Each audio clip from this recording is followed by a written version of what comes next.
Well, welcome everybody. We're glad to see you all this morning. We are going to be doing a presentation today on the UNECE FAO study on forest sector workforce in the UNECE region. My name is Guy Robertson. I will be your moderator. I work with the U.S. Forest Service in Washington, D.C., and then formerly in Alaska.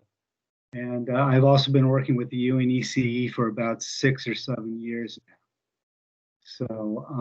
But before we get started on the actual content of the webinar, I want to turn it over to the Secretariat to share with you some practical arrangements and some of the logistics of today's presentations. So I'll pass it on to the Secretariat first, and then we'll move into the main body of the webinar. So Secretariat, it's to you.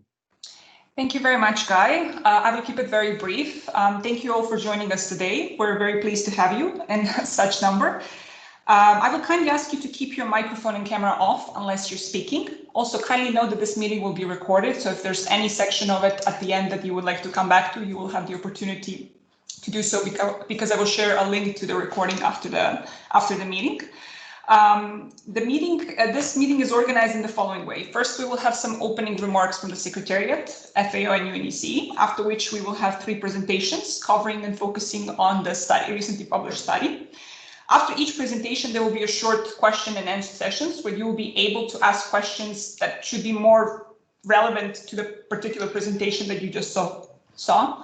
You can do this by either raising your hand or typing your question in the chat, whatever is more convenient to you. Please note that this Q&A session will be very, very short. But after all presentations, at the very end, we will have a longer Q&A session where we will have the chance to ask anything you would like to ask, more general style questions, not just those pertinent to the presentation. And please ask questions by typing in chat because we have a lot of attendees and we would like to make sure that we get to hear as many questions as possible. So this would really make things much easier for us. Thank you very much. Guy, over to you. Okay, thank you, Lucia. Let's see. So we will move now into our first speaker, Gianluca Sambucini, who is acting chief of the joint UNECE FAO Forestry and Timber Sector, or section.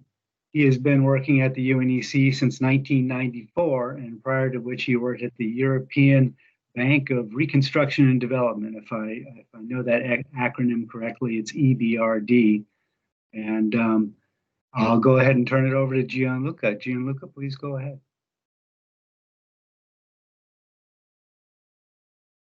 Oh, you're on mute, Gianluca.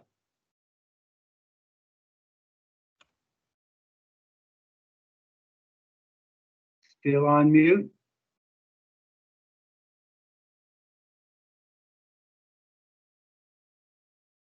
Nope, still on mute. Okay, well, the first glitch of the thing. You know what we should probably do? Let's go ahead and have Ekram give his talk.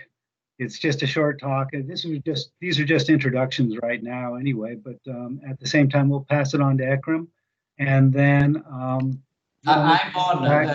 Oh, there you go. Yeah, now it's fine. I've been allowed to speak. So thank you so much. Thank you, Guy. Thank you, Milica.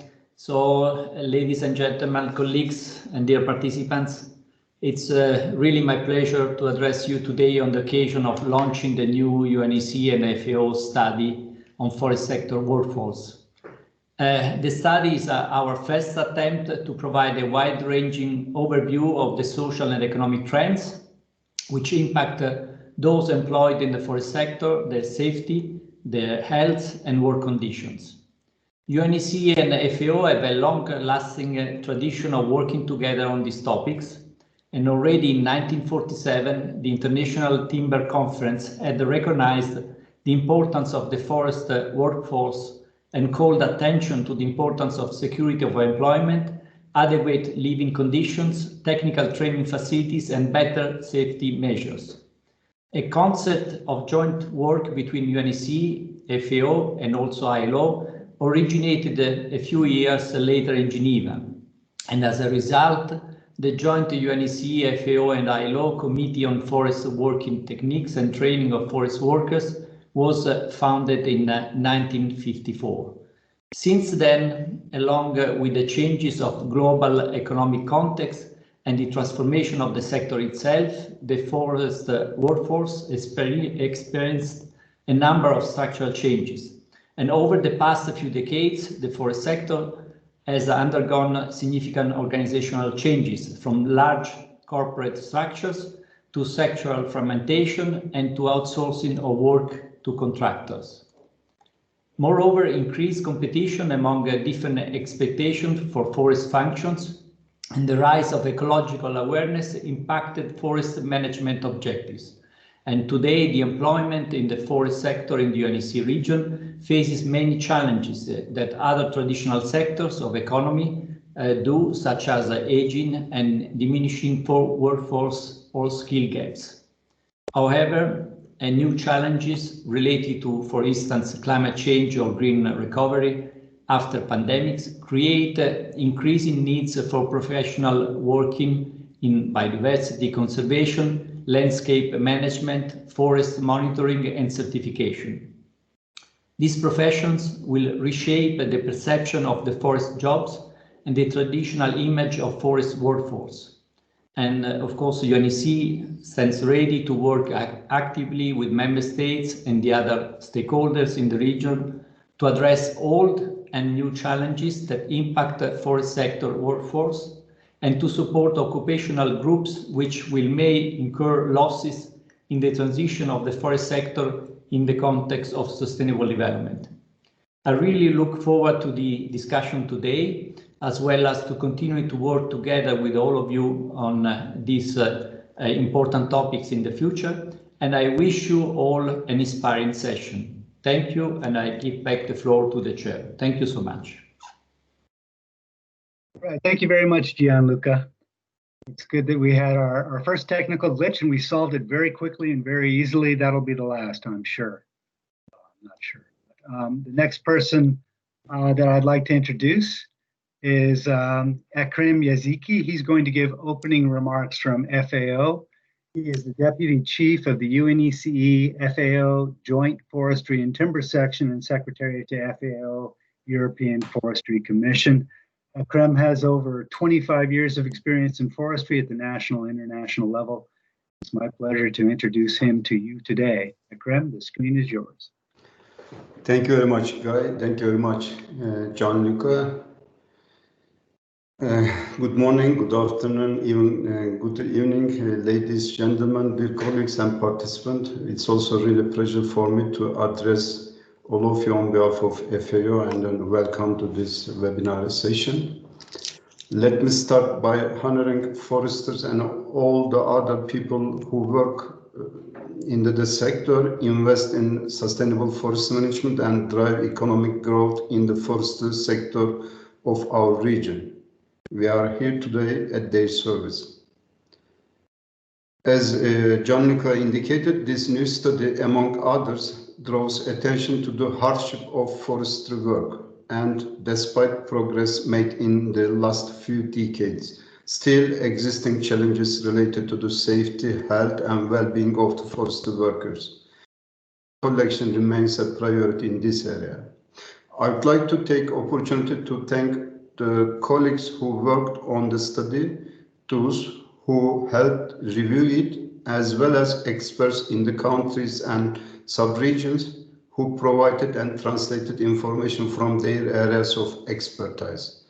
Certainly, topics and examples from the countries could be extended, but we hope that this work will inspire further analysis of information at the country level and the mapping of the latest trends marking the transition in the forest sector, including the development of new professional occupation, in particular green jobs. Forests provide countless services beyond wood products. They protect and sustain lives by providing clear air and water. They safeguard biodiversity and climate stability. They provide services such as food, energy, health protection, and recreation for many. All these forest functions rely on forest jobs. Therefore, the sustainability of the jobs in the forestry sector is becoming critical for the future of the sector. Without a workforce employed under the sustainable condition, not only the future of forestry may be at stake, but also and foremost, all the benefits of the forest to the entire society may be questioned. In line with this message, the EC and FAO have committed to supporting members, promoting and supporting the development of new jobs in the forestry sector. On behalf of FAO, I would like to thank all of you for your interest, for your participation, and also possible contribution to this study. And I wish all of us very successful and inspiring session. Thank you very much again. Guy, I'd like to give the floor to you again, back to you. Thank you. Okay, thank you, Akram. Thank you very much for the excellent speech there. Let's see, before we move on, one of the things that I want to do is acquaint you with the scope of the UNECE region. And I believe that's, I'm looking at MA for Militia. I see you on the screen. I see the map in the bottom tray. Should that map be, there we go. Okay, very good.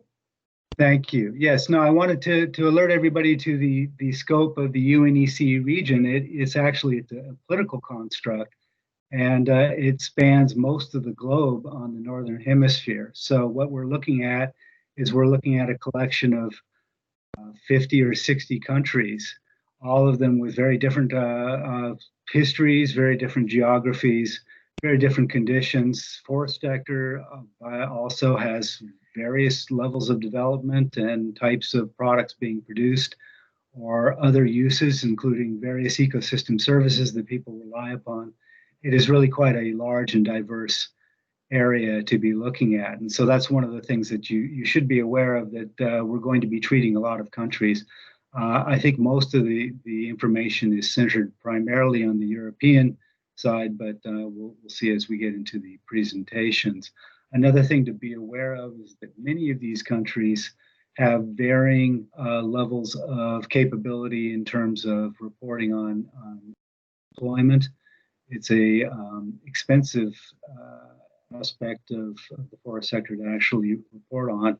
And on the same time too, is various measures and protocols will differ across these countries. It's a challenge that any large scale assessment activity has to deal with. FAO is very familiar with this in terms of reporting, how to make the reporting consistency across a broad range of entities. And this is certainly a challenge for this study, but it also points to the breadth and sort of the comparative interest that this study has, in the sense that it really does combine data and observations from a significant portion of the world at large. So with that, then that little introduction on that, I'll pass it on now to, we can begin doing the work on actually putting the presentation out, excuse me. So let's move on to our first presentation. And in this presentation, Nicholas will tell us about the demographics and the diversity of the forest sector workforce. So I'd like to introduce Nicholas Borzykowski, and he is an environmental economist. He is affiliated with the University of Applied Sciences in Geneva, and he holds a PhD in economics. His research focuses on forest economics, and in particular on economic valuations of forest ecosystems in Switzerland. And Nicholas, we're all looking forward to your presentation, so please go ahead.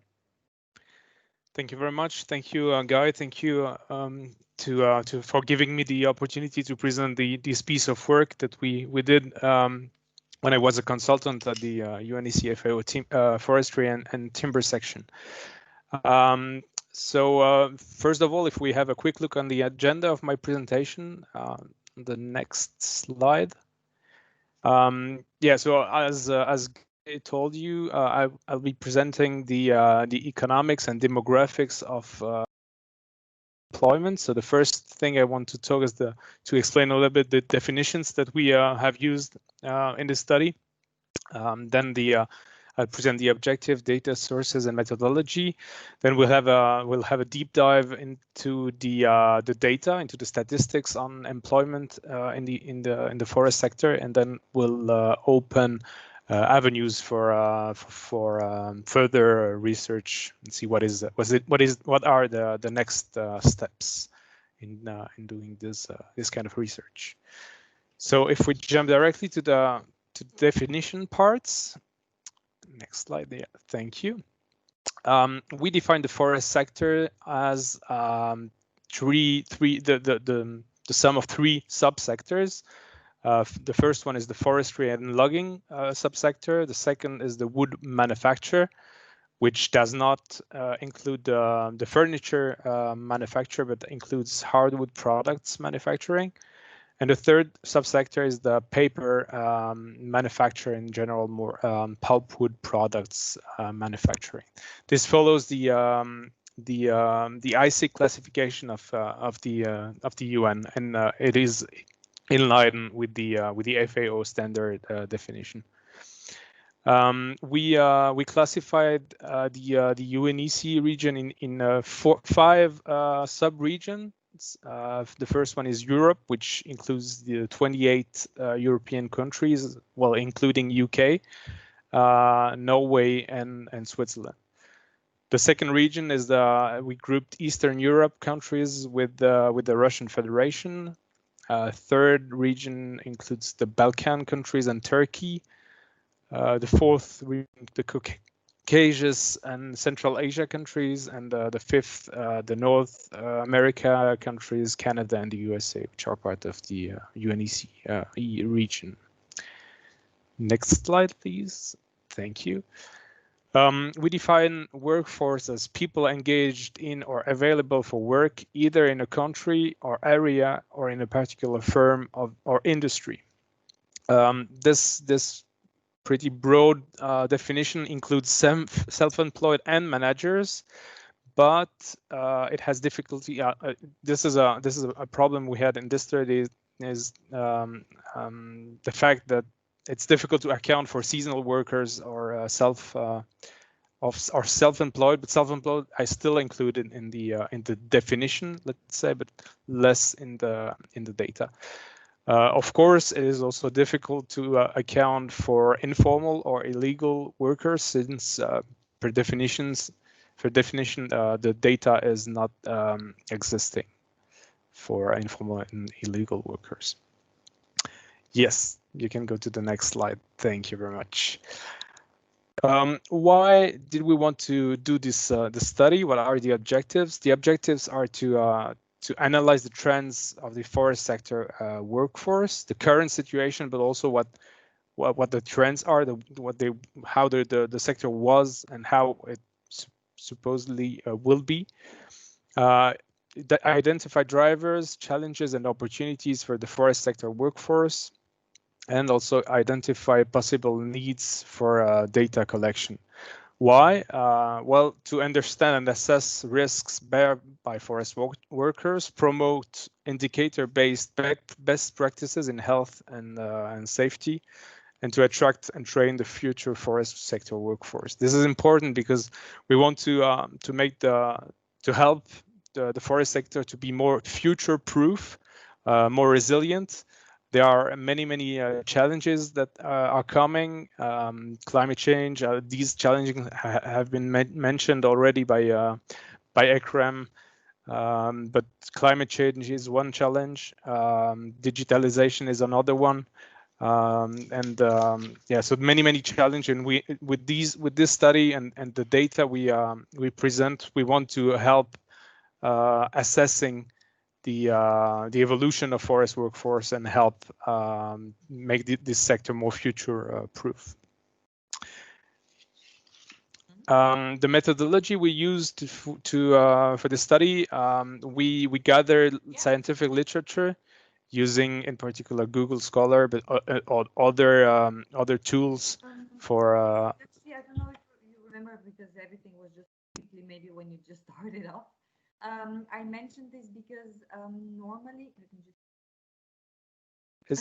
Is someone speaking? And I'm not hearing very well.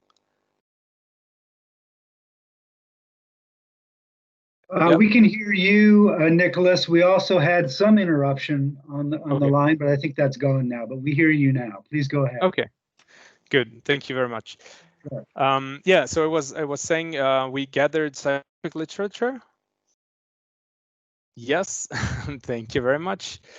And we also collected opinions from forest sector experts. I saw that some of the experts we surveyed, let's say, are present today. So I take the opportunity to thank them for their cooperation and the help they provided in doing this study.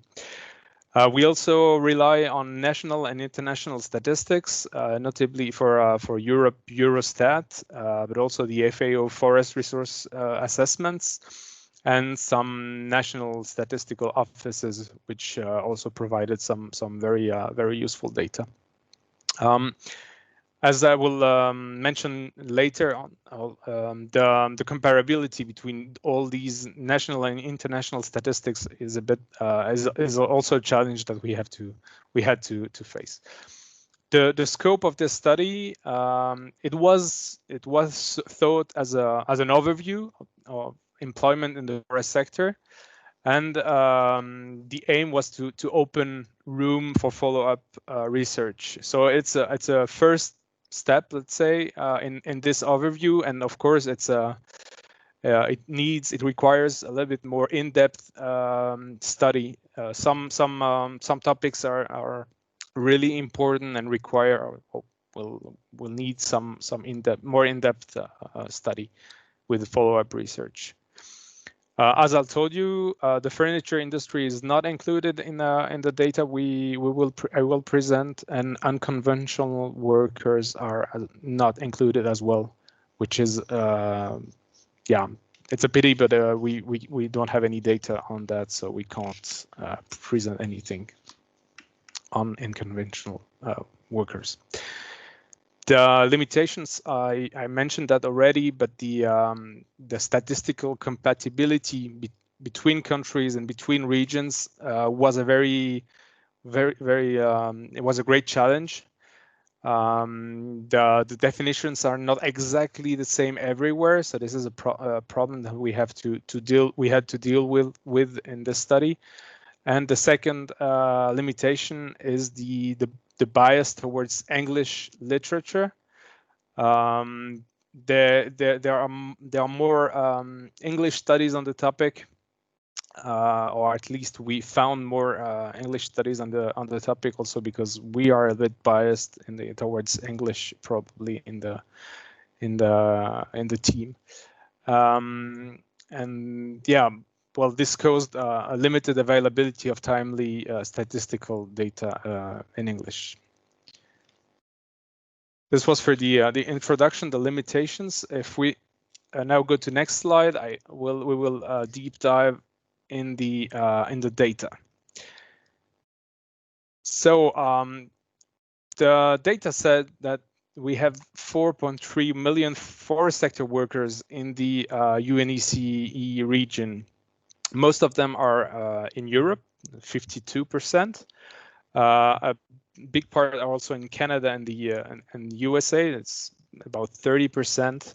14% in the Russian Federation, 6% in Turkey, and another tiny part in other UNECE countries. So you can see that most of them are in the biggest, in Europe and Canada and in the US, let's say.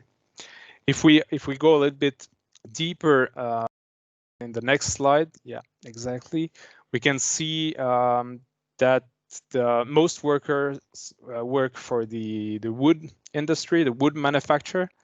About 45% of the total work for the wood manufacturer, 30% in the forestry sector, and 24% in the paper manufacture. So this is a figure for the total workforce in the UNEC region, but this trend is similar in all countries. That is, the most worker work for the wood manufacture. Next slide, please. So here on the right side we have European countries. For European countries, so you can see that in absolute terms, Poland has the biggest workforce, which is explainable because of the large forest cover and the importance of this sector in this country. So in absolute terms, Poland leads the size of the workforce, but in relative terms, that is in proportion of the total workforce, the forest sector is the biggest in Finland, Latvia, and Estonia. On the left side, we have data on Eastern Europe and the Balkanic countries.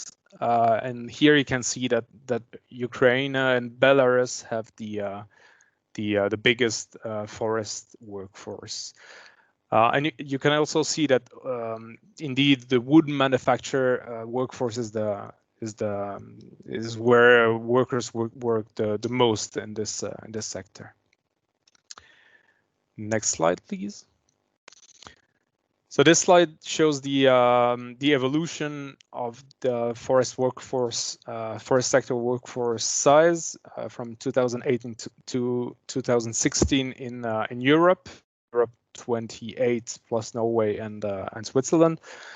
And you can see that the size of the workforce has decreased, notably in the wood manufacture, and has remained more or less constant in the forestry sector.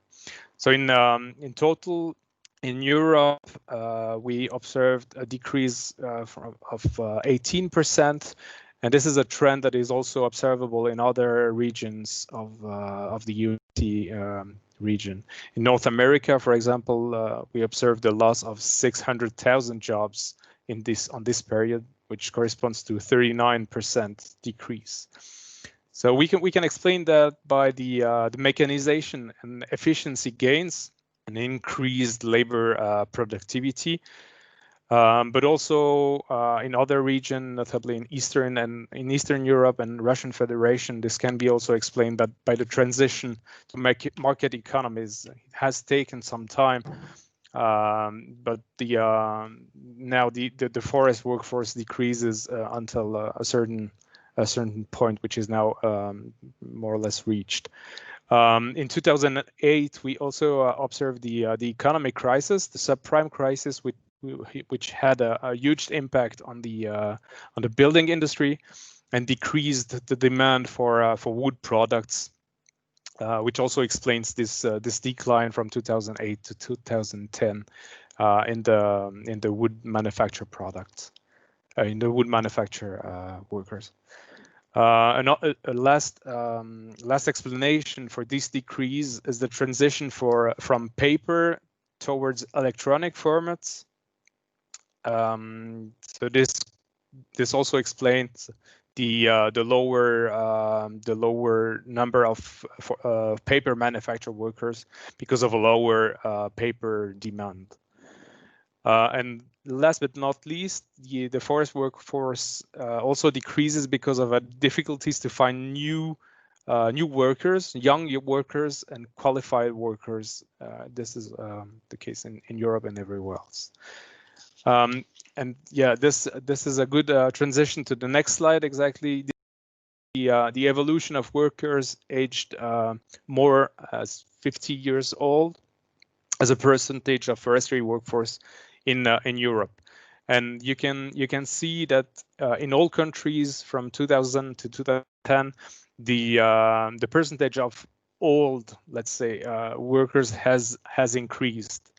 So this is particularly the case in France, for example, but it is a trend that we observe everywhere else. And this can be problematic because, well, this can be explained first by the difficulties to find qualified young workers, but this can be problematic in the future because older workers are usually less able to adapt to new technologies, for example, and are also more at risk with health and health issues and accidents. So this is something that is important to keep in mind and to study. A way to improve or to reverse this trend would be to foster education of young forest workers. Next slide, please. Yeah, statistics on women in the forest sector in Europe. These slides show the percentage of women employed in the forest sector. And as you can see, it's almost always below 30%. This are important data because women are, well, let's say, it's difficult to have data on women because they usually occupy more informal roles in companies or enterprises. So it's difficult to have good, reliable data on that. But it's also important to include women enter the forest sector workforce in order to make this sector more inclusive and hence more resilient and in order to make it more future proof, let's say. The proportion of women is bigger in the paper industry. Just yeah. The proportion of women is bigger in the paper industry, but this can be an illusion, an optical illusion, because the paper industry is likely to be more formal than forestry or the wood manufacture industry, which usually are less or smaller and more formal. But as you can see in this slide, this is the evolution of employment of women in this sector in Europe, and it is more or less stable along the period we study. So this highlights the fact that in order to include more women in this sector, efforts need to continue. Yeah. Next slide, please. Thank you. Education in the forest sector is also very important, as I mentioned earlier, in order to renew this workforce and also avoid or teach workers how to avoid risks, avoid accidents, and avoid health related issues.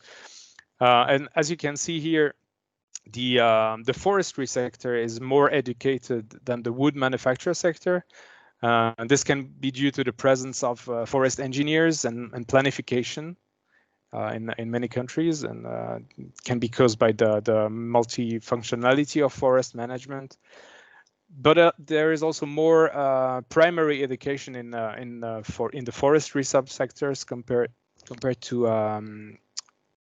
other wood and to other subsectors, because the logging crews are generally less educated than the engineers, of course. Yeah, education is also key in the context of new technology. So this is something we would like to also foster, and the data we provide here help in monitoring this improvement in education. So next slide, please. Thank you very much. So these were the statistics that are available in the study, among others. And as I said, this was supposed to be an overview, and the research we did opens avenue for extensive and intensive research. So other parts of the forest sector that has not been touched by us could be studied, and also depth study of the data would be very interesting. The challenges that we faced and that we will face again, I guess, in the close future, that we would like to tackle is the data accessibility, notably in non-Asian countries, and the comparability across regions. In Europe, Eurostat does this work to make the statistics comparable, but this is not always the case, and complicates the work of research on that. So alternative data sources are welcome for the future, and we will the FAO UNECE will work on that and to gather comparable data.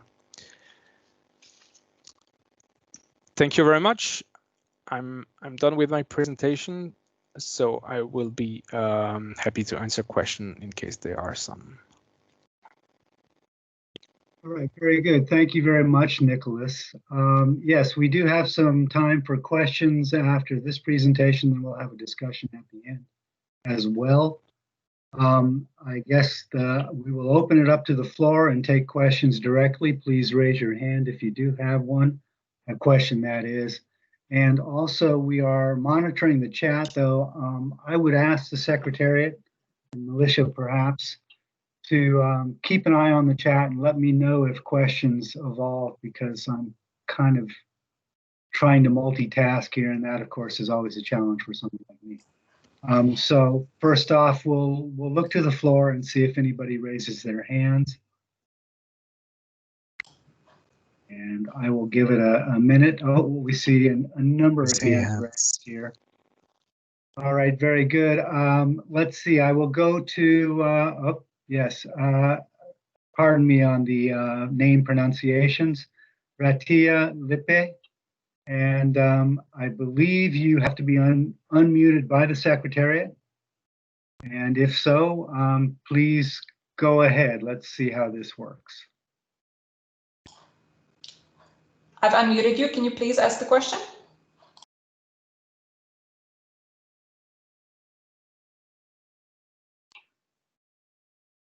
Right, you may be on mute.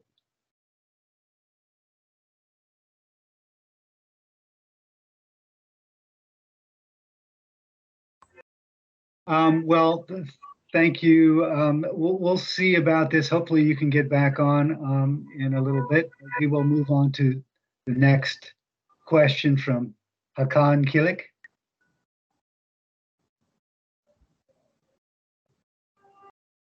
All right, yeah, okay. Okay, I believe, Hakan, you are still on mute. Can you please unmute yourself? Thank you.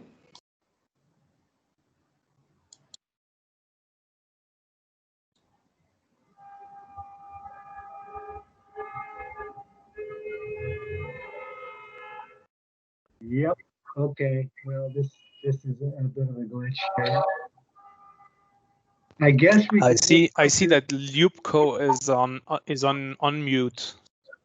Yeah, no, that's what I was seeing too. Let's go ahead and go with Ljubko. Hello to everybody.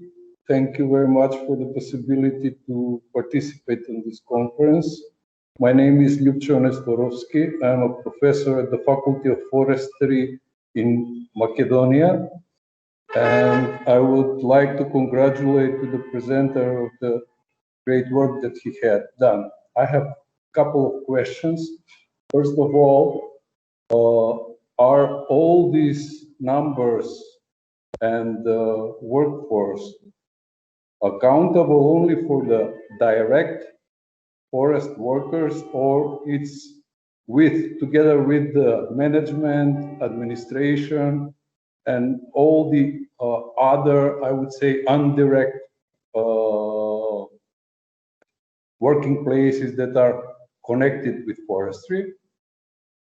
because I think we will have some other numbers if we only account the people that are directly working in the forestry sector. And second question is more of a,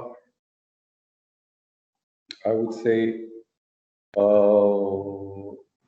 about the impact in the future workers due to the lack of interest, I would say, from the young people to work in forests. Can you give me some predictions or answers if you have about this? Thank you very much. Thank you very much for this these interesting questions. Yeah, the sector as we define them are classification of the if I'm not wrong, the workforce as we consider it also includes manager and administration, but related to the forest sector. So it's the yeah, let's say the direct who work for forestry firms, forest sector firms. So this answers your first question, and the second question about the attractivity of the forest sector for young people. Unfortunately, I don't have a very good vision of how countries are dealing with this this attractability. I guess it would be a good idea to renew the workforce, avoid that workers in the forestry sector become too old and put themselves at risk or increase the risk, the global risk bear by the workforce in this sector. But I must say that I don't know what are the policies related to this increased attractability in of the sector for young people. Thank you. Thank you very much. Guy, we have two more hands raised from Orest and Catherine, and then we have two questions in the chat. So if you could please move on first to questions where people raise their hands, and then you can read the questions from chat. Thank you. Yeah, okay, very good. And I wanted to also add that in terms of indirect and induced employment, I think the first question of the last questioner, we're finding, I think, in the United States that a lot of our estimates from input-output models come up with what would be called a multiplier of 2 or around that level. So you'd expect for every 100 workers working within the sector, another 100 workers perhaps outside. But these numbers are very, very approximate and vary in terms of geography and also just in terms of accuracy.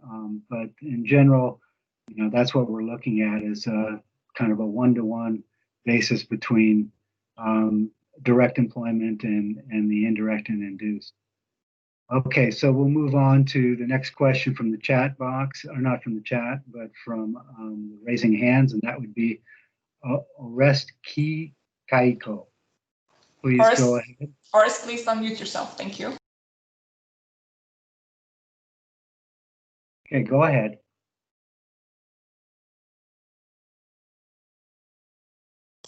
Orest, we can see that you are unmuted, but we cannot hear you. Can you please check if your microphone is working well?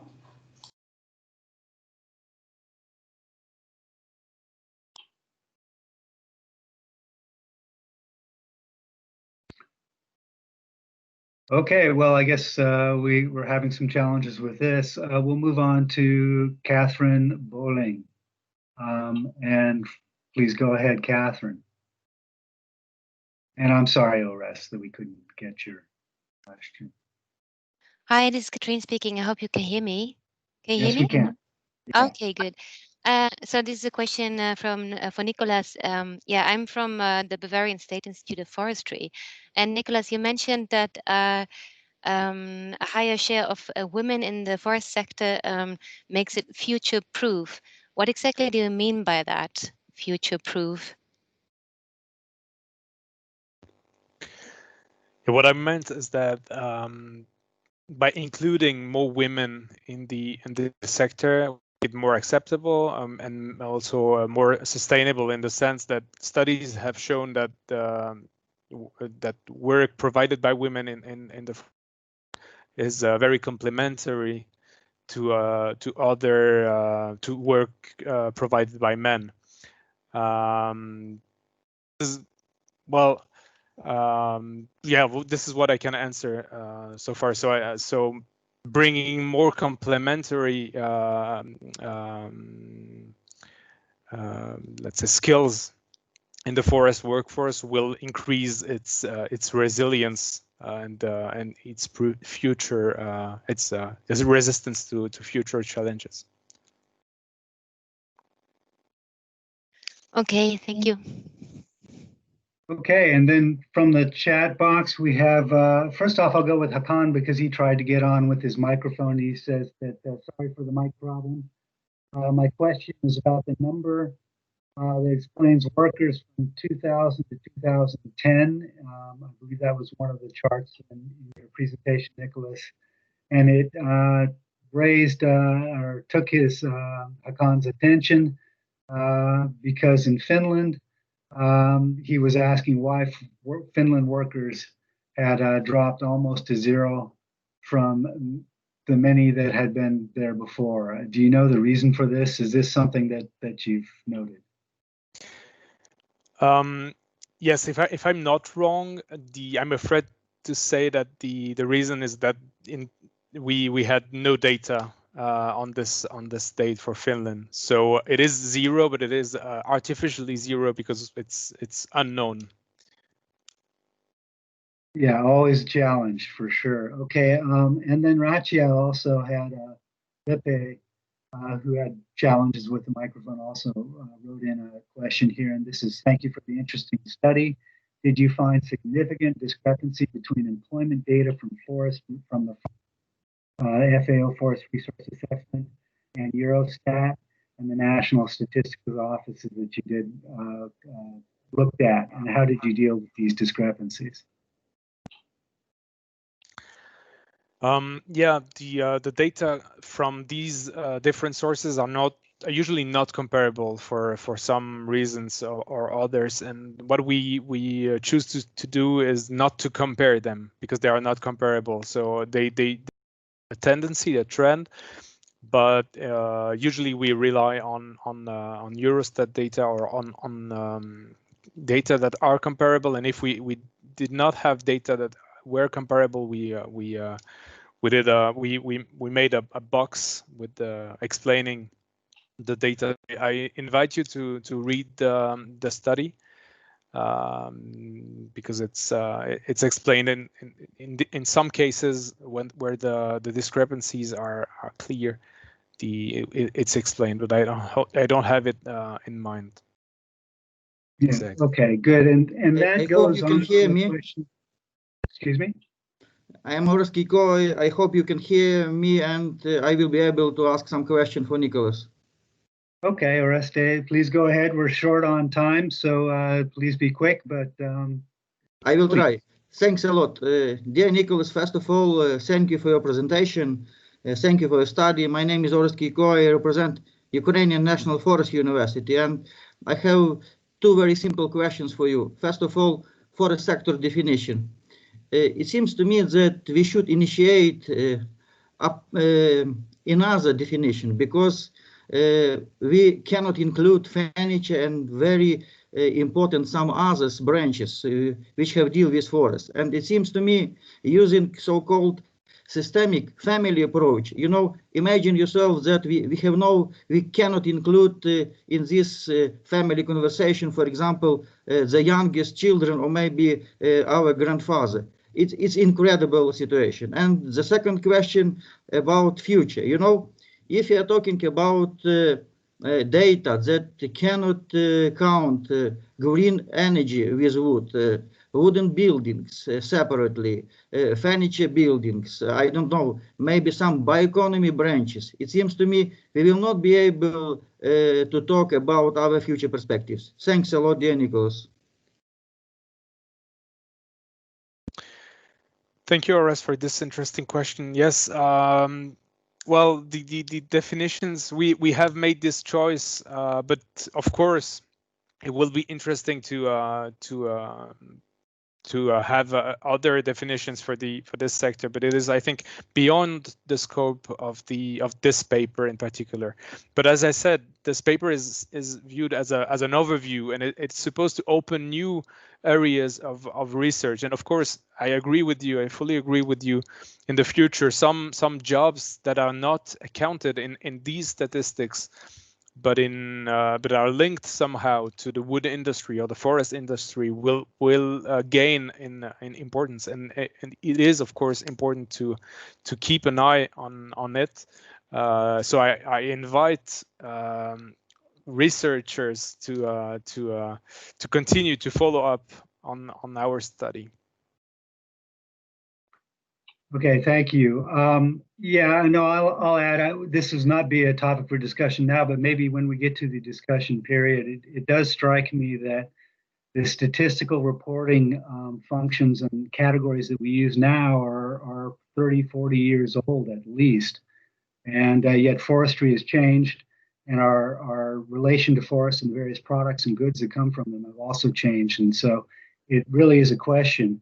But at the same time, you need that continuity of statistical reporting. And so this is an ongoing challenge, and I think an issue of modernizing our sector, modernizing our employment workforce, but also modernizing our statistics to try to understand these things. We had one other question about availability of the report and raw data from Stuart Glenn. We'll address this at the end. I think there will be an announcement about the availability of the report and those things at the end of this session. Right now, we are experiencing a little bit of a challenge in terms of connectivity for one of our presenters. So being flexible as we need to be in these situations, we're going to move Guy, 1 second, sorry. Let us try, Alicia, can you please unmute yourself? Oh. Alicia just joined. Yes, can you hear me yes, right we now? can hear you. Thank you. Very good. Oh, so indeed, Guy, there is a bit of challenge because I lost the connection and I will be connected on the phone. So you will not be able to see me, just to save the weak connection on 4G that I have. But I'm ready to follow the presentation if Milica changes the slides, because I can see them on the screen. So either we proceed with me or we still wait till I get the proper connection. So Guy, you can decide. I think this works fine. We hear you just fine. Can you see the screen? Yes, I can see the screen. Yes, thank you. Okay, very good. Just in time. Excellent work. Thank you, Alicia. It's a little bit, I'm sure, stressful, but it's great to have you here. So I will introduce Alicia Kaprazak, who is a forestry officer at FAO. She specializes in topics related to bio and circular economy, sustainability, employment and gender equality, and related stuff. Before joining the United Nations, she worked at the World Economic Forum on environmental initiatives. Alicia, please go ahead, and it's very good to hear you. Thank you very much. I'm also very happy to be here and very happy to be back and deliver my presentation. And today I will be covering two chapters of our study that relate to safety and well-being of forest workers and also organization of work. So thank you very much, Milica. I will be asking you for changing of the slides. And now let's go to the next one already. So first topic is safety and well-being of forest sector workforce. And I'd like to start with the summary of the findings that we had when we presented this, when we prepared our publication. We looked at the different trends and changes starting already from the 70s. So from the 70s, 80s, 90s, and up to today. And you may discover that some of the conclusions that we draw are obvious or relatively intuitive, but what I think is interesting is to look at the fact that many studies confirm these intuitive conclusions. So that is why also I'd like to mention them. So let me start with this summary, and then I will go deeply to some of the aspects that we considered interesting. So despite mechanization and digitalization, most of forest work is still physically demanding, so no surprise here. Risk related to natural conditions and forestry operations can be mitigated through technology development, and there are a lot of studies that cover these topics more thoroughly. But what was interesting from our perspective in the context of this publication was that there are also risks that are associated with working cultures, and these require more attention and are not often covered with traditional studies that deal with health and safety of forest workforce.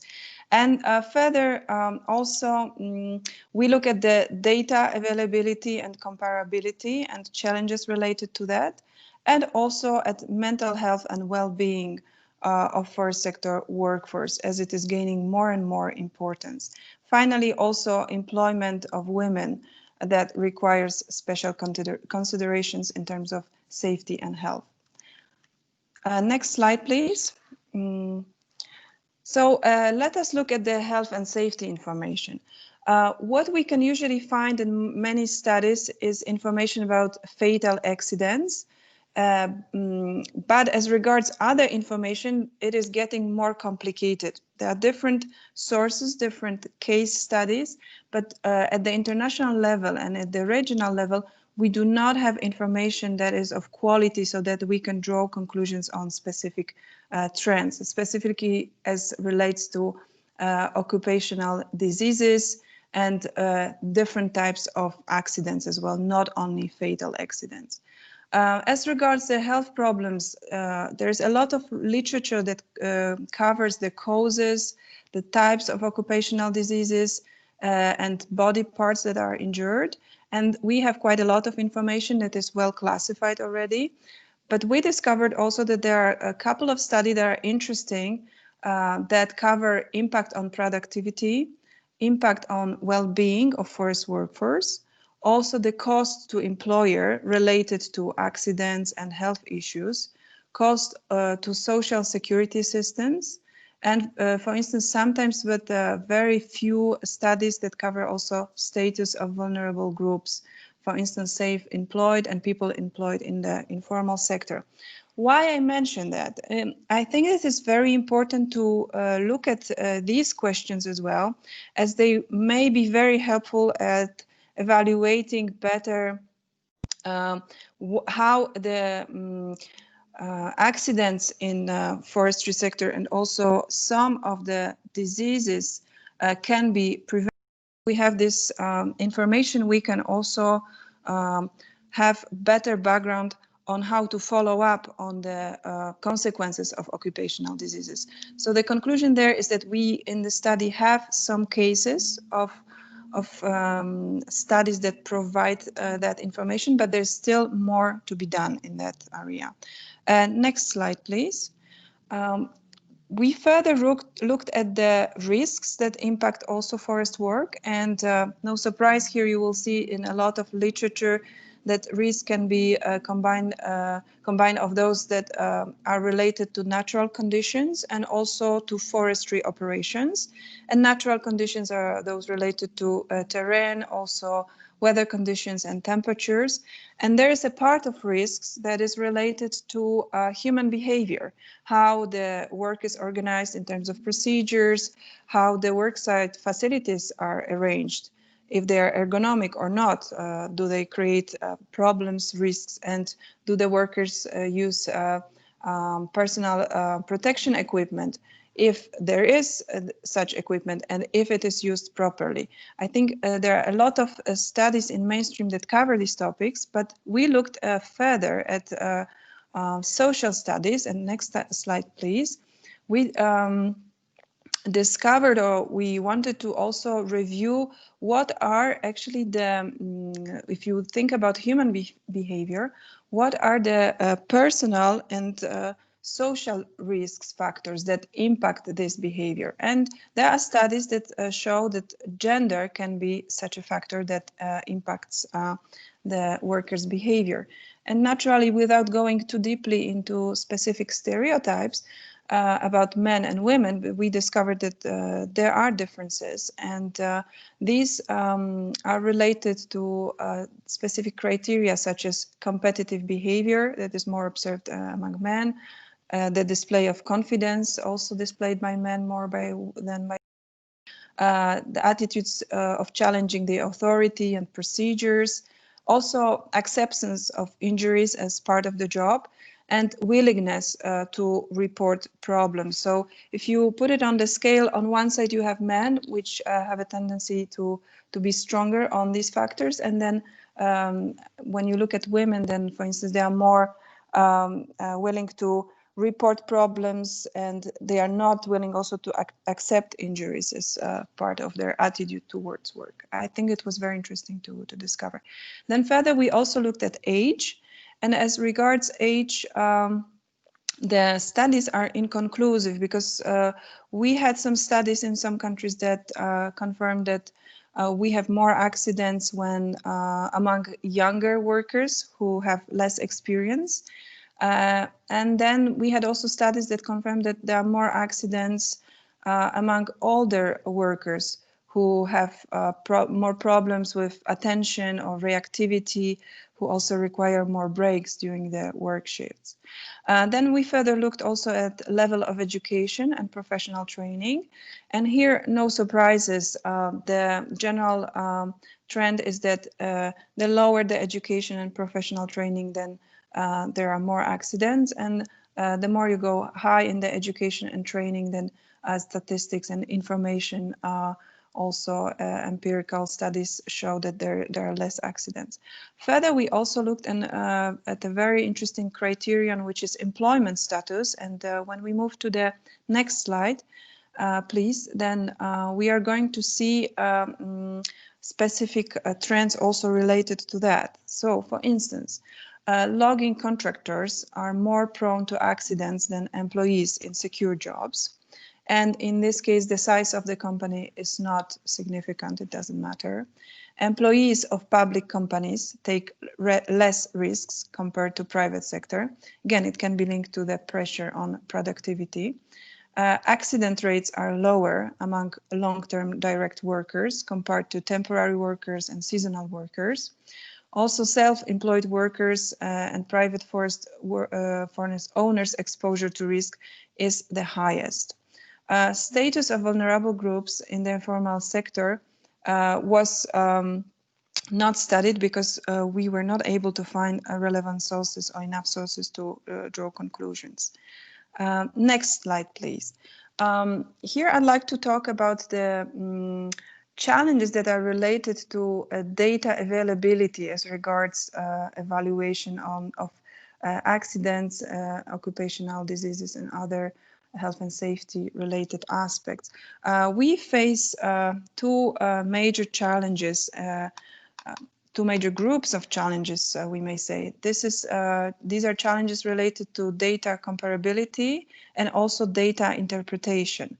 So first, as regards data comparability, we have different collection methods.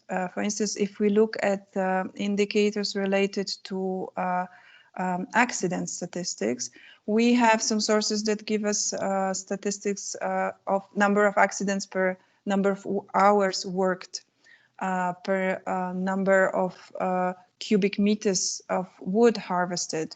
Some statistics also show numbers per thousands of employees. Also, we experience high level of aggregation as a challenge. For instance, many statistics put together forestry and agriculture, so this is difficult to see what the situation really is in the forest sector. Also, there is an aspect of legal enforcement of data provision. And that means that in some countries, only there is an obligation to report, for instance, fatal accidents, but not other accidents, or some specific occupational diseases that are the most popular, but not all occupational diseases. In some countries, you will also see that regulations say that only big companies above 50 employees, or I don't know, even 500 or 100 employees, obligation to report, but for instance, small companies, contractor companies only of 5, who employ only 5 people, do not have this obligation. Because of that, we also do not have a full picture what is happening in the sector. Sometimes these small companies can constitute up to 30% of the market, maybe sometimes more. And if they do not have obligation to report, we do not have a clear picture of what the situation is. Also, another challenge is the reference year. Different countries have different capacity of data collection. So sometimes in some countries we see figures on the annual basis, and some may show us statistics every 5 years. So it is very difficult to compare, for instance, I know 100 cases in one specific year with 200 cases over 5 years in another country. So these are the challenges related to data comparability. Now, if we look at the next slide, I wanted to also discuss data interpretation. So, as I mentioned, fatal accidents is the most available information, but we do not have so much information about other accidents. And if we do, then we have information about data occurrence, but we do not, occurrence of accidents, but we do not know more about the impact. This is not analyzed about the absence and the costs and so on. And sometimes also even causes of these accidents. And because of that, it is very difficult to foresee, for instance, the measures to anticipate the avoidance of accidents, or also some measure in the follow-up of the consequences of accidents. This information is not available at the international level. Some countries are doing better in that, some do not really have data. As regards occupational diseases, it's also similar. It's difficult to have a full picture and really interpret what is the situation when data is fragmented. Also, there is a question of distinction between forestry workers and other employees that work in the forests. How can we know, for instance, if these are the accidents, that all accidents that happens in the forest, or just to those who are employed as foresters and working in forest operations? There's also a question of differentiation between employees, so regular staff, and contractors and seasonal workers, who again may not be trained foresters, but low-skilled labor who needs this specific job, and they are employed on the seasonal basis, and the information about their accidents and also diseases may not be collected. Also, there's a question of comparison with other sectors and interpretation vis-a-vis other sectors. Sometimes we see in the literature that forest sector is one of the most dangerous sectors, but that is really challenging to say if we compare the accidents, for instance, in mines, if we do not use the same units. I mentioned about the question of collecting the data as regards, for instance, per number of cubic meters of harvested wood. How can you compare this data with, for instance, number of accidents in mines, or I don't know, if in road transport? This is challenging. So thank you. So next slide, please. Now, as I talked about challenges, I would like to also speak about practice case, which we observed in Poland. I'm sure there are many other cases. This is the one that we come across, and I find it interesting. And bear with me, there's a lot of information on this slide, but I think this is really fascinating to discover how thoroughly the data is collected in Poland on the annual basis. It is related to the fact that more than 80% of forest workforce is is employed by the state companies, so they also have capacity to monitor the situation and collect the data. So there are different accidents. They have fatal, serious, and light accidents. Also, they monitor the consequences in terms of inability of work measured in days. And as regards causes, look how many causes there are. There's defective equipment, incorrect organization of work post, inappropriate use of equipment, lack of personal protection equipment, and a few very interesting categories like inappropriate willful employee action, inappropriate mental physical condition of employee, incorrect employee action. Very interesting to observe that this is probably related also to the fact how compensation system works and where the blame is sometimes put on for the accident. Very detailed categories like breaking of equipment, loss of control over a tool or means of transport, activity under stress or without physical stress, slipping, stumbling, fall from height even, or fall from at the same level, impact with an object, injury by a falling object, being trapped or crushed, and more also I would say standard information that we can find somewhere else. It is age, gender, number of hours worked before accident occurred, and part of body injured. Next slide, please. Again, also very detailed information as regards health damage and causes. So you have hazardous conditions, chemical substances, industrial dust, noise, vibrations, hot and cold microclimate, electromagnetic field even, strenuous condition, so physical overburden, workplace lighting, use of dangerous machinery, and occupational disease, usually also the most common that you can find. Now, I'd like to go next to the next slide about the mental health and well-being.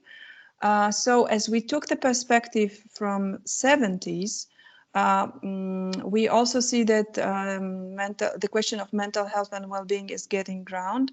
And we today see clearly that health and well-being of forest workers goes more beyond the prevention of accidents and occupational diseases or provision of social welfare.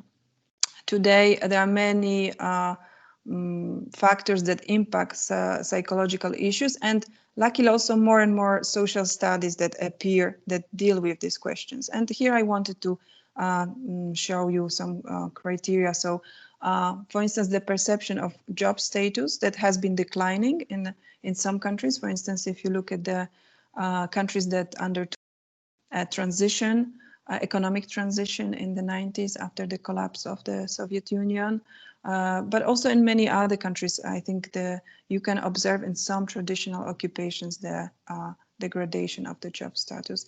The question of job security as well, so from stable jobs to requirements of being more flexible and being employed short term. Also a question of isolation when working in remote areas in the forest. Also pressure on productivity and on salaries. So pressure on more activity, more efficiency in the private sector, in small companies, and pressure to lower salaries to be more competitive. Pressure on flexibility and skills development, so pressure on availability. So as I mentioned, also the periods of stoppage and also being available for the work when there is demand, and also pressure on skills development in the situation that there is less and less training provided by small and fragmented companies that specialize in specific aspects of forest operations. And finally, also recently, more and more conflict with the public. We have the public that is becoming more and more aware of environmental issues. We have a lot of activist associations that raise awareness, but also show the situation in one specific way from the perspective of environment protection, while sometimes, we know as foresters it is important to cut trees. It is important to manage sustainably the forest, but it doesn't mean not touching the forest, protecting the forest and the life in forest, and every price, meaning no forest activities in the forest. That can be, of course, a source of conflict. So we have many examples. We can see them on the press. For instance, recently in Geneva, we have a big debate about cutting trees in the city. In Poland, we also had a very strong conflict really at the national level when there was a question of cutting parts of primeval forest due to the bark beetle to protect spreading of the bark beetle. So again, these are pressures on the mental health and well-being of forest workers that are not necessarily related just to executing the work, but very much to the context in which the work is executed. So just to mention also finally, the suicide rate can provide information about the mental health and well-being of forest workers, but it is not such a reliable figure as the data is often aggregated with agriculture. So now I'd like to move on to the next slide to discuss the findings of the chapter related to organization of work. And again, please keep in mind that we took the perspective from the 70s, and in this chapter, we covered questions related to industrial transformation and sector-specific changes, and I tried to group specific factors under these two categories, but I realize you may argue to which criteria attribute to which of these two categories, because they sometimes overlap, so I recognize that. Then we also discussed the impact on the forest workforce. Also a bit more information I wanted to share about forest contractors, because this is an important group of workers nowadays. And then I will finally talk about challenges and opportunities for forest work of today and then also in the future. So next slide, please. As regards the industrial transformation, we can talk about globalization. It relates not only to forest sector, but also other industry sectors. We talk about merging of large companies, downsizing, relocating also in the global context, and closing those that are not efficient. We also observe the changing role of trade unions who do not have the same role and influence as they did in 70s and 80s. From 90s, we see the clear decline in the role of unions. Then we also look at the fact that forest work is being outsourced from big companies to contractor companies that specialize in specific aspects of forest work. So there used to be conglomerates that had, different functions combined in one company, and there was somehow self-sufficient in that context. While today on the market we have a lot of competition and small companies that specialize in specific aspects of forest operations. We also have a shift from large public companies to small private companies, and that is observed not only in countries that underwent the economic transformation from centrally planned economies where public sector was dominant, such as, for instance, in Western Balkans, also Central Europe, and also Caucasus and Central Asia. But also this shift from large public companies to smaller companies can be observed in the United States, Canada, and also Finland. Then we also have a major trend of mechanization and digitalization, which I will not cover in detail because it's covered by mainstream literature very well. Yeah, I just wanted to say, mainly due to bad timekeeping on my part and also some of our technical glitches, we are certainly running short on time. So sure, I'll try to wrap up. Just wanted to remind you, yeah. Yeah, okay, thank you very much, guys. So, thank you very much. I'll speed up. So sector-specific challenges.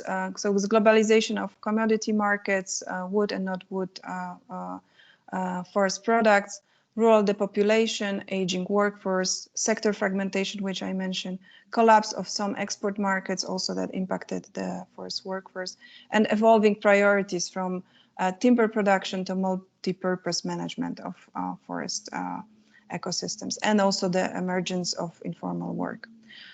So impact on the workforce, from lifelong and stable jobs to flexibility, unpredictability, in some cases job informality, from trade unions to today contractor associations that represent the interest of the workforce, establishment of flexible organization structures from employees to independent contractors, labor reorganization of tasks, functions, and also related to that differentiation and appreciation of specific jobs and also different salaries. Also depreciation of public perception in some countries, not in all, but still. And then still the skill gaps that are experienced in the market, and training gaps experienced by workers, and pressures on development of new skills. Maybe I'll skip contractors and forest enterprises. Maybe it will be an interesting topic for a discussion. And then I will go to the next slide, which is, in summary, the challenges and also opportunities that are related to the jobs of today and also jobs of the future. So challenges and things to need to be fixed to the sustainability of forest workforce and decency of work conditions is safety. So safety at work and also safety of jobs, better salaries, more training, development of new types of skills, example in technology and social skills as well to those who already work in the forest sector, and special needs of contractor companies that are skilled, technically skilled, but less skilled as regards finance, administration, and management. As regards the development of new jobs, we go from timber extraction to ecosystem management, something I mentioned, to multifunctional management. So also appreciation of everything that is related to social functions, recreation functions, and of forest, and also jobs related to it, like for instance, ecotourism. Also jobs related to stakeholder management, because today we take decisions in the community. As I mentioned, public is very much aware of the situation as relates to threats to environment, and the communication needs to be improved about the decisions in the forest. We also talk about urban forestry in the context of climate change, and also improving the living conditions in cities. Monitoring and modeling work, also, for instance, related to the challenges of climate change. And finally, the jobs that provide the link between forests and the development of circular and bioeconomy. So ensuring the sustainable sourcing of forest, of wood material, and the development of successful development and increase of in demand of innovative wood-based products, cellulose-based products, such as cellulose-based fibers and bioplastics. And I'd like to thank you, and apologies for taking too much time. You guys. No apologies needed. I just wasn't sure how much longer you were going to be going. And as I said, my fault completely for bad timekeeping at the beginning. Also, I want to thank you, Alicia, for a very good presentation under difficult circumstances. I think we have time for one question, but if you don't have any burning questions, then I can move on to the next speaker quite quickly. So if there's any questions, please raise your hand now. Okay, we see one hand, and I have time for just one. So let's give Hui Huan a chance to ask his question. Please go ahead. Thank you, Alicia. This is Hui Huan. One question: which country has the best work policy? Do you have any comment on this? Yeah. So I'm not sure if the connection is okay. Your question was which country has the best work-related policy? Yeah. Okay. Well, I think this is a very difficult question. I would say there are few countries that are really good in taking care of their workforce. And I think I would say about the general trend, the more you have public sector involved, so public companies, the more it is coordinated and also the needs of forest workforce taken care of. So I think you can look at countries as for instance, Poland, Russian Federation, they have good practices as regards the management and also training of forest workers. But I also wouldn't like to take away from, take the credit from other countries that manage these questions very well. But I observe this tendency that the forest workers feels very well taken care of, where you have big companies that are state-owned, or in general also big companies. When you have smaller companies, the bigger the fragment, and then the forest workers is more, let's say, lost, and the needs are not taken into consideration. That would be my general comment. Thank you. Thank you. Excellent. Yeah, no, I'm pleased it's such a direct and clear question and such a thoughtful answer. We will go ahead now and move on to our next speaker. And this is Katie Fernholz, and she will share with us an overview of major drivers and trends which impact the creation of green jobs in the forest sector. Catherine Fernholz is the president / CEO of Dovetail Partners USA. She is a forester by training, and for 23 years, she has worked on environmental issues in a range of roles. She is currently chair for the board of trustees for the American Forest Foundation and a member of the steering committee for the Women's Forest Congress. Katie, go ahead. The screen is yours. Excellent. Thank you very much, Guy. I appreciate the opportunity to be here. And I'll touch on a few issues, but the previous speakers have also highlighted some of these concepts. So I think we've had a great foundation for these discussions. Next. Talk a little bit about regional. Too much, a little bit about skills, education, fields of activity. We're going to share a few examples of activities that are ongoing. It'll be focused on examples that I'm most familiar with in the US and Canada within North America. So when we get to that part of the presentation, I would welcome guests, attendees that would want to put into the chat examples of initiatives within their own countries or regions. So please look for that opportunity when we get to that part of the presentation. I'll also take the liberties to look to the future and share some of my own reflections on where the forest sector and employment trends are going, especially within the lens of green job opportunities. Next slide, please. So just to get our lens around the definition of green jobs, when we look at green jobs in the forest sector, we're talking about jobs that minimize adverse environmental impacts. And to take it a step further, we're looking at where the principles of sustainable forest management, green economy, these types of considerations within the lens of what we define and consider to be green jobs. As we've already talked about today, this definition of jobs is very important for what we include within our research and our accounting and monitoring and reporting. So certainly the challenges around being able to measure and report green jobs, those challenges are very similar to some of the challenges we've already heard today. Next slide, please. In terms of regional trends, there's much more information in the report. Chapter 4 is the chapter that looks specifically at green jobs. All I want to comment on here regarding regional trends is both sides of the conversation in terms of opportunities as well as challenges. As we've already heard today, there are widespread growth opportunities globally, certainly within the UNECE region. Some of these growth opportunities are related to a strong and growing interest in forests as part of environmental solutions, climate change mitigation. So afforestation, reforestation, these types of interests are strong and growing and create green job opportunities for the forest sector.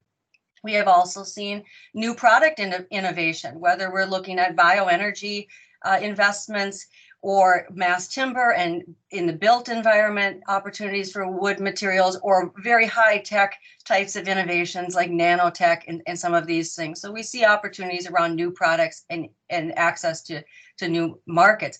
generation of jobs. Also, we're seeing recovery in some regions. This trend, of course, we'll see how this is impacted with the global pandemic.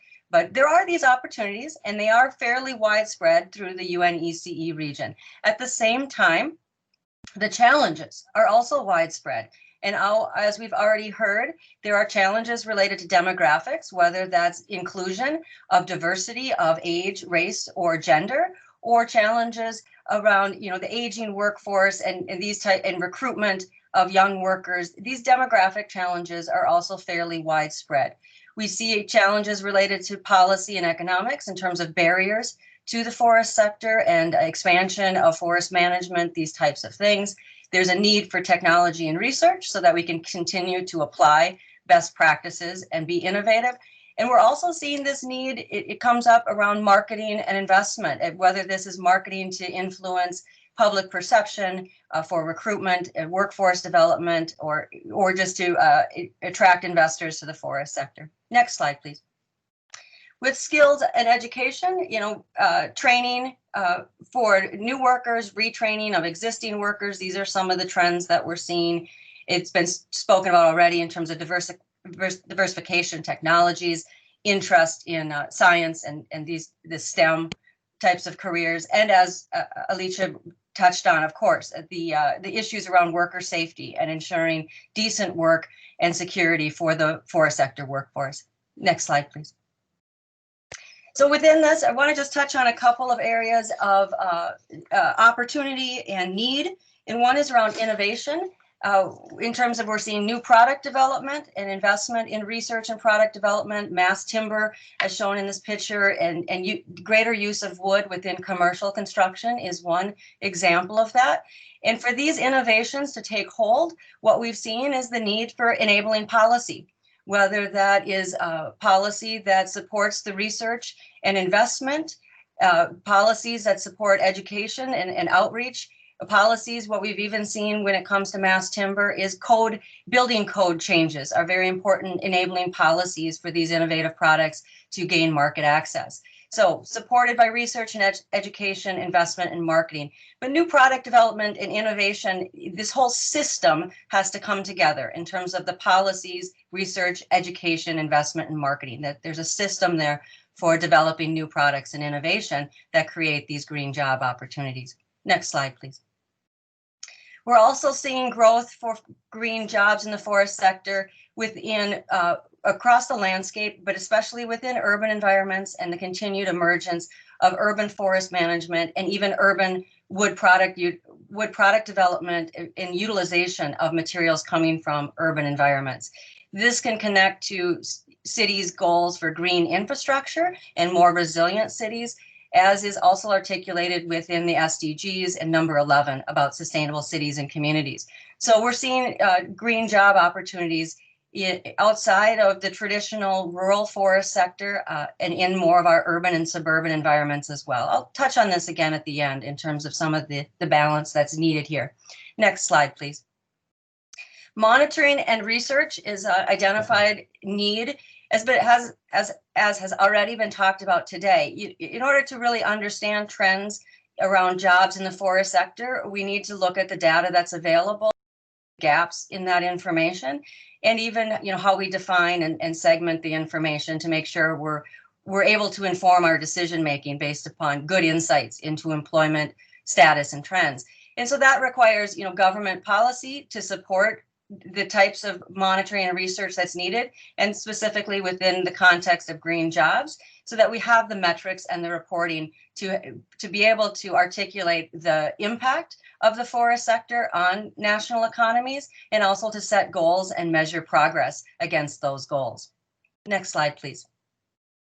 Recruitment strategies are an area of significant activity. It's been interesting to watch some of the innovative approaches to recruitment strategies from just standard job listings or making job listings available, but marketing tools and research to identify what types of messaging and strategies will engage target groups and interest groups, and developing new programs, and also addressing the public perception of the quality of jobs within the forest sector, and ensuring that there's a broader understanding of the diversity of jobs and the quality of jobs that are available.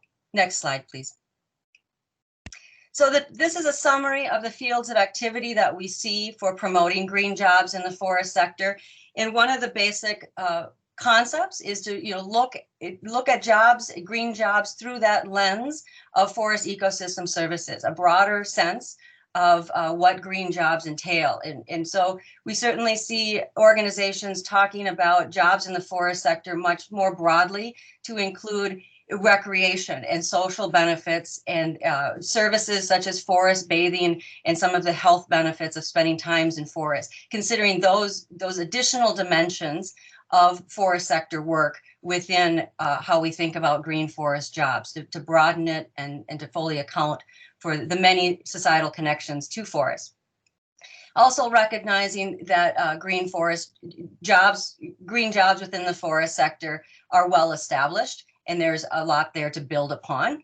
And as I've mentioned a few times, this public perception in terms of people maybe thinking of forestry as the way it was practiced in the past. I know I'm a forester by training. I have colleagues that early in their career were, given a pack mule and sent off into the forest for weeks at a time. And that may sound like a dream job to many, but it also may sound like a very unappealing job to others. But there are those public perceptions of forest work and making sure that people understand the range of work opportunities that exist. This all translates back into looking at our education programs and the curricula for supporting a trained workforce and facilitating inclusion as we transition toward a green economy, making sure that we design systems to help people transition, not leave workers or communities or regions behind as we make this transition. Next slide, please. So here I just want to touch on a few examples, as I mentioned in the beginning. These are examples of initiatives and activities going on to primarily around development and recruitment of workers through a green jobs lens in the forest sector. And as I mentioned, if you are aware, as I'm sure many of you are, of similar initiatives or related initiatives within your country or region, please put that information in the chat box. We'd love to know more about the types of activities that are going on outside of North America, which is what I am most familiar with. So this is an example. The North American Wholesale Lumber Association has developed a website, and this slogan, many branches, one industry, is their slogan. And the marketing here through their jobs listing is focused on appealing to a workforce that is interested in a career that will relate to environmental benefits, a career that relates to a healthy planet. They're specifically trying to appeal to environmentally minded young workers that could come into the lumber industry. Next slide, please. This example has been around for several years out of Canada, the Greenest Workforce. It is a very robust set of resources that explain career paths and opportunities within the forest sector. And again, they're appealing on a couple of different fronts, appealing to workers that would want to have a positive impact in the environment, a challenging career. Their marketing also looks at some of the lifestyle benefits of a career in forestry in terms of living in communities that offer, greater access to the outdoors, a more affordable lifestyle than some of the urban environments might. But they market, it's a very interesting website and provides insight into recruiting and retaining workers through a green forest lens. Next slide, please. Forest Proud, if some of you have seen that hashtag on social media, they work on several areas of innovation within the forest sector, one of which is careers. And so their social media and website features stories of young professionals that have chosen to work in the forest sector and to live in rural forested communities. And it tells the story about the benefits that those young professionals receive from that career path and the lifestyle that they enjoy within that environment. So again, it's a way of helping people understand the opportunities in the forest sector and potentially addressing public perceptions around these careers. Next slide, please. There's also been a focus on making sure that there is reduced barriers and increased access for minorities, people of color, Black Americans, women to make sure that access for underrepresented groups, underserved groups is improved within natural resources. One of the leading organizations in the United States is MANRS, which is Minorities in Agriculture, Natural Resources, and Related Sciences, supporting students that are pursuing these careers. To date, MANRS has been supported most strongly by the agriculture sector. The Forest Service is a partner within this effort, but I think there are increasing efforts for the forest sector to support these types of initiatives. Next slide, please. It was mentioned at the Women's Forest Congress. This was formed fairly recently, just this year, with plans to hold a Congress in 2022. And the focus here is on building the inclusion of women within forestry and especially within forestry leadership. As has been talked about, women are underrepresented throughout the forest sector by some measures, but we see that underrepresentation most starkly at the leadership levels. And so making sure that women have the skill sets, the network support, and are enabled access to move through their careers into leadership positions is an important strategy for improving the resiliency of the forest sector when it comes to workplace adaptation and being prepared for green jobs. Next slide, please. So this is the last example I wanted to share. This announcement just came out a few weeks ago, I think October 4th. And it's, I think this example, there's many examples like this, but this is specifically a skills development training initiative supported by the U.S. Department of Commerce. And it's a forest operations training center in the Southwest United States. And it's focused on career development for what normally are considered, quite traditional forest sector jobs, operational forest management related positions. But this forest operations training center is directly related to wanting to offer jobs for residents that were displaced from those jobs with the closing of a coal power plant in the area. So this is a very specific example of transitioning from a fossil fuel energy economy toward a green energy economy, and making sure that workers that are displaced by that economic transition continue to have career opportunities and within a green sector within the forest sector. So I think this helps illustrate what we really want to see happen as the economic transition toward a green economy occurs. We need to be thoughtful in not leaving communities and workforce behind in those transitions, but making sure that there is a smooth, productive, and beneficial transition to a green economy and to a green workforce. Next slide, please. So just to touch on, looking to the future and some of the thoughts that are on my mind, I think it's very important as we talk about green jobs in the forest sector to recognize that the forest sector has always been a source of green jobs. This is something we do very well, and we should be proud of that history, and we should build upon that legacy of being part of a green economy for a very long time, and knowing that we can continue leadership role on developing the green economy, the bioeconomy, and green jobs. It is also important as we look to the past to acknowledge the negative trends that we've seen in terms of mill closures and job loss and displacement of workers as economies change, and for many different reasons, whether it's policy-driven reasons or economic-driven reasons.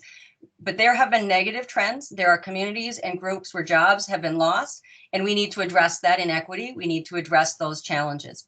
Next slide, please.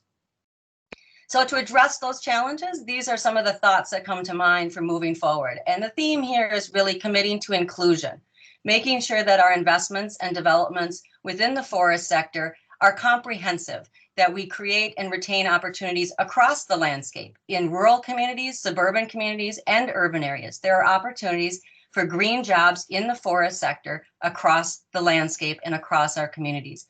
We need to invest in disadvantaged regions and communities, maybe that have been left behind, that need to have new investment to move into green economic opportunities. And the inequities within the sector, including the lack of inclusion, whether it's age, gender, racial, or ethnic underrepresentation. And career opportunities from the forest, from field-based work, all the way through to the boardroom and leadership positions. We know that it is important to have people that are well-informed about the forest sector in decision-making positions, even within policy-making decisions. It's very important that we support career opportunities all the way from the forest to the boardroom and throughout our society. And of course, the health and safety of workers, making sure that that is prioritized. And lastly, building back better. Next slide, please.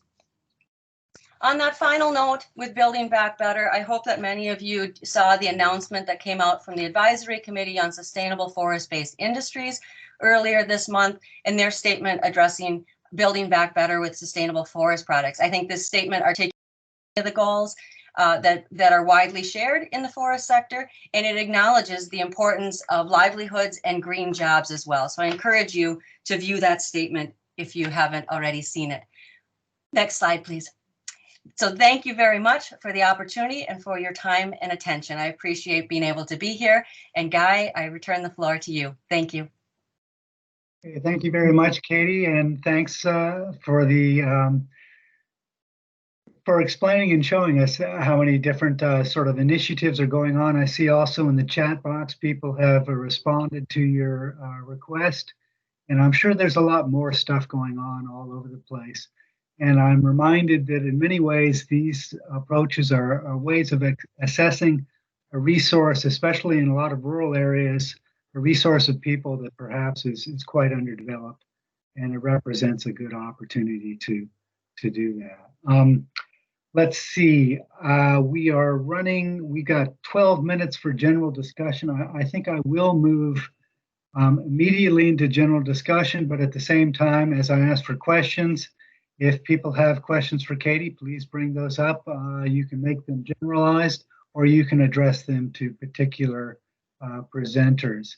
And so I will go ahead and open up the floor to questions. Please go ahead. If we have anybody. You may raise your hand if you're interested in questions. Q1 seems to be back now. Okay. No? Yeah, okay, very good. Go ahead. Thank you, Katie, for your nice presentation. My question to you now, actually two. How important, you talk about the government policy. So how important government policy to attract the young generation working in forestry or forest product industry? That's question one. Question two, what's the Greenpeace impact, Greenpeace movement impact on our job? Yes, thank you very much for this question. And I think the first question is related to, the role of the public sector and governments within this. And I think that, like that final example, I mean, the direct investment from government to develop workforce training, career development centers. I will say that I think what we've seen, at least from my perspective and in North America, is the value of public sector and private sector partnership. Working with private sector to identify the skill force needs, working with the public sector to figure out what they can do to support that. So I think the public-private sector partnerships are critical to making sure that that the workforce needs are fully addressed. And I apologize. The second question, the impact of Greenpeace. I don't have a strong answer for that question. I think it's the impact of the environmental movement, and I think it works both ways. It has increased public awareness of environmental concerns, but it hasn't always increased a deep understanding of the solutions and opportunities. So I think there's some benefit to general public awareness of the environment, but we need to channel that awareness into constructive action based upon the science and what we know is beneficial for the environment through practice and management. Okay, thank you very much. And I'll make a comment on that too. Huan, you asked very concise questions, very to the point. The final one about Greenpeace and the environmental movement at large, I think our sector has been identified as a sector of the past. But I think it's essential that we remind people and show people that no, we are actually the future. And part of that has to be working in cooperation with the environmental groups. But at the same time, as Katie pointed out, there's an oversimplification and a zero-sum game mindset that goes into basically the division between production forestry on the one side and environmental conservation on the other. And this is something we have to work diligently against, both in terms of letting people know what we're doing and why we're doing it, but also being sensitive to the desires and the opinions of people who might disagree with us. And let's see, I see another hand raised, and that is Walteri Katajamaki. Please go ahead, Walteri. Thank you, Guy, and good afternoon to everyone. I'm Valtteri Katajamaki from the International Labour Organization, ILO. First of all, I would like to thank all the presenters of the excellent work this afternoon, as well as FAO and ECE on the excellent work on producing this kind of a very important report on the forest sector workforce. This is something that we all realize that we never have enough information on these topics. So we are very pleased to see this kind of report. It's very valuable and timely contribution. And of course, from our side, we are also happy to see that one of the conclusions of the study emphasizes the importance of having decent jobs in the future in the sector. I think my question goes to Alicia, but I also think that maybe Nicolas may have possibility to contribute. In your presentation, Alicia, you mentioned issues such as a shift from trade unions to contractor associations, or depreciating salaries, as well as other working conditions in the sector in some cases, for example. And I think we all agree that one very effective way to address these and similar labor-related issues is through social dialogue between workers and employers' organizations. And we also know, of course, that many of the countries in the region have a very long tradition of effective social dialogue in forestry. So this is also a good starting point for thinking about this. Also, I find this interesting because we have had some recent developments on social dialogue in forestry in the region, such as the decision by the Finnish Forest Industries Federation to withdraw from collective bargaining processes with the national workers' organizations in the sectors. So my question is whether during your research you had the chance to look at the role of social dialogue and collective bargaining in forestry, and whether you came across with any information or good examples, good cases on trends, such as what one could be this moving towards work-based agreements or other impacts related to this for the sector in the region. Thank you very much. Good, thank you, Walteri. I guess Alicia? Yeah, thank you, Valtteri, very much for your introduction as well, and this initial comments. I very much agree with what you said. We very much need this social dialogue and the collective bargaining. During our research, we come across studies that talk more about the past cases of successful bargaining and social dialogue, more, I would say, in the 80s. Now, we have not come across recent examples of that. It doesn't mean that they do not exist. It means that we have not looked at them, and we have not come across them. If we are talking about the last 10 years, we have not looked at these. So that's my answer. Thank you, Alicia. Right. The floor is still open. If anybody has some question to raise, please raise it now. Otherwise, I will start asking some questions. Guy, I believe there's a question in the chat box. Okay. Why don't you go ahead and read that out? I'll look in the chat box myself, but go ahead and read that, Alicia. Yes, of course. Stuart is asking, does the study predict migration of the forestry workforce? Will some countries become importers or exporters of professional foresters? Okay, and I don't know. It's open to the lists of to our presenters. Maybe Jonathan, you might have Nicholas, excuse me, you might have a. Yes, thank you very much for the question. Unfortunately, we do not predict migration of the forestry workforce, but this is obviously something very interesting, and in particular in Europe with the free movement the free movement agreement in. Which has a big impact in the circulation of workers. So I think this could be something to be interesting to be studied in the future. Yeah, and I'll add, it's a very interesting question. I haven't thought about it too much in terms of the United States.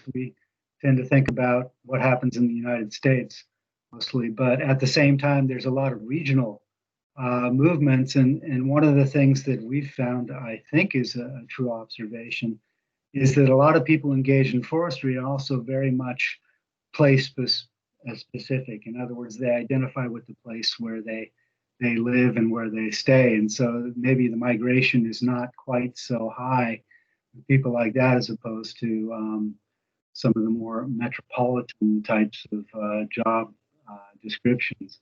At the same time, though, there has been a lot of movement over time, for example, from the Pacific Northwest or Alaska to the Southeast production centers in that area. But much of that migration, I would believe, was more fueled by economic duress on the part of the people experiencing closures of mills and things like that. All right, I believe we're almost to the end of our session today, and in spite of our technical glitches and the like, we seem to have done a good job. Guy, I believe we might have one more question. Oh, okay. Please, thank you. Actually, I don't know if this question is political right or not. So my question actually to our European people is after the refugee go to European, do we see the job or job work number is increased or not in forest product or forestry industry area, or the benefit of refugee go to European? Do you have any comments on this? Yeah. Do you understand the question? I do. Maybe to Nicholas, you know. So after the refugee move to European, do we see any work number increased in forestry or forest products? Well, the data we study ends in 2016 for this study. So the movement, the refugee movement, is probably not very well observable in this data, and it would have an impact later, I guess. But I'm not aware of any impact, but it surely, I mean, it surely has an impact, but I don't know which one. I cannot really answer the question. I'm sorry. Thank you. Yeah, my impression in the United States, it's similar, as we have a lot of people coming from Central and South America. And I believe that a lot of our work crews in forest workforce, and including firefighters also, there's a fair amount of immigrant labor in those areas. At the same time, though, it's seasonal labor. It may not be well represented in the statistics. Thank you, sir. Thank you, sir. All right. Let's see. I'm looking at this now, and I see something from Paul, but I'll go ahead. All right. Well, we are out of time, so it is time to close up. And I do have a few final observations in terms of the wrap up, and I'll do this very quickly. I think one of the first things that came out of this, also the question of statistical consistency and alignment. It looks like there's a lot of work to be done to align our statistics so we have a better regional picture of what's going on, and especially bringing certain countries along who have fairly weak statistics. One of the challenges there also is capturing new sectors and activities, much of which is associated with what we call the green economy. And to do that, we're going to have to look beyond the regular industrial categories that we've been categorizing our work with in the past. A considerable challenge. Let's see, one of the points that I noted that really got my attention was the correlation that Alicia brought up between training and accident prevention. This is something that is a very important consideration and should be highlighted from this study, especially to the extent that that is a very strong correlation. Another one that came in is the idea of contractors and how to better integrate them into the statistical reporting we have. And one of the concerns there is that we may be developing a two-tier employment situation in which we have formal workers in the sector, but we have a lot of contractors who do not enjoy the same benefits, wages, and the like, and are pushed more and more into difficult situations. And those are the main observations I had. If my co-presenters, I think we can take a couple more minutes. If there's anything that they would like to add, I'd invite them to do so now. And if not, we are. Guys, so it's Alicia here. Maybe I very much agree with your final remark. And on that note, I have not really much to add, but just want to thank everybody also on behalf of UNECE and FAO for the participation in this webinar, as I'm not sure if Gianluca and Ekram are still with us. I also dropped off for a while, so because of that I'm not monitoring that from my telephone, but very grateful for your participation. It is the first time we organize this type of webinar. We have some other studies in the pipeline, so we hope that they will also be of interest to you, and we are also very happy to follow up with you via email for further questions, comments. And yes, we are very happy that we had you with us, and you could also give us inspiration of what we can do next, as we also mentioned that this study is the very initial overview of the trends in the region that we wanted to prepare and share with you. So thank you all. Thank you very much. Excellent. Thank you, Alicia, for the farewell from the UNECE FAO Joint Secretariat. From my end too, I'd like to thank everybody for showing up. We had an excellent attendance at today's meeting, and in spite of problems, we did get through everything, and I hope it was interesting. This is certainly an important area of concern, and also gives us a lot of opportunities for the future, I think, in terms of bringing our sector into the 21st century. And with that, I will go ahead and close the session. Thank you very much, everyone, for attending.